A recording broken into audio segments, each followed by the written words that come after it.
ng sobra-sobra na halos ginawa ng mundo na alam nating tao lang.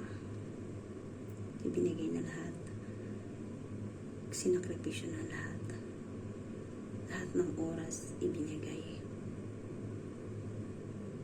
para lang huwag siyang iwan. Pero sa kabila ng lahat ng yun, nagawa pa rin siyang iwan. Oo, masakit. Masakit talaga to the point na alam mo sa sarili mo na binigay mo na lahat. Minahal mo siya na sobra-sobra. Nagpakabuti ka para sa kanya, para hindi kanya iwan. Pero kahit ano pang gawin mo, kung iiwan ka niya, iiwan ka talaga niya. May mga reasons kung bakit,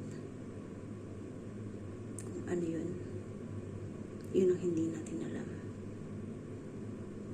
Dahil hindi natin hawak ang isip at puso ng bawat isa.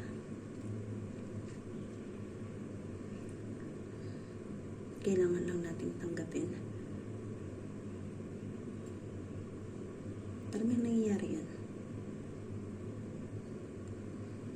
Masakit man.